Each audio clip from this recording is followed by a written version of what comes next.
वज़ीर-ए-आज़म शहबाज शरीफ की जानिब से जजेस के बारे में नामुनासिब अल्फाज का इस्तेमाल। लाहौर हाई कोर्ट में तौहीन अदालत की दरख्वास्त समाअत के लिए मुकर्रर। जस्टिस मोहम्मद वहीद खान आज दरख्वास्त पर समाअत करेंगे। दरख्वास्त में विफाक को बजरिया प्रिंसिपल सेक्रेटरी बराए वज़ीर-ए-आज़म फरीक बनाया गया है।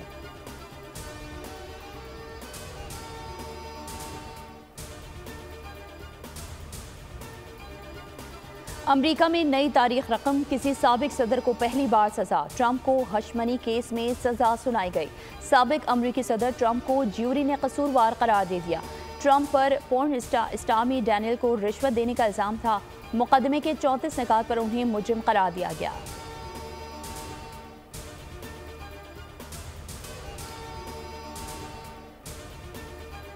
सदारती इलेक्शन से सिर्फ 5 माह कबल अदालत के फैसले ने अमरीका की सियासत में भूचाल बर्पा कर दिया। साबिक अमरीकी सदर डोनाल्ड ट्रंप ने मुकदमे को तौहीन करार दे दिया। कहा, मैं बेकसूर हूँ, मुकदमा मेरी तौहीन है। मजीद कहा कि वो सियासी कैदी हैं, मामला अभी खत्म नहीं हुआ। असल फैसला तो 5 नवंबर को आवाम सुनाएंगे। डोनाल्ड ट्रंप के करीबी साथी सेनेटर लिंडसे ग्रैहम कहते हैं, रिपब्लिकन रहनुमा की जानिब से अपील अदालती फैसले को उड़ा कर रख देगी।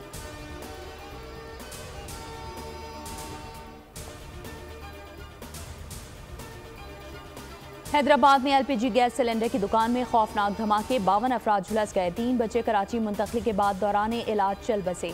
एक जख्मी दौरान सफर दम तोड़ गया। 20 से ज्यादा जख्मी सिविल अस्पताल बर्न्स वार्ड कराची मुंतकिल। झुलस जाने वाले अफराद में 6 खवातीन, 13 बच्चे शामिल। धमाकों में कई मकानात मुतासिर। गवर्नर और वज़ीर सिंध सैयद मुराद अली शाह ने कराची में सिविल अस्पताल के बर्न्स वार्ड का हंगामी दौरा किया।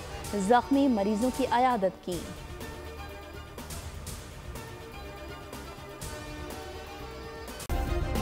सब्सक्राइब करें और बेल दबाएं ताकि कोई खबर रह न जाए।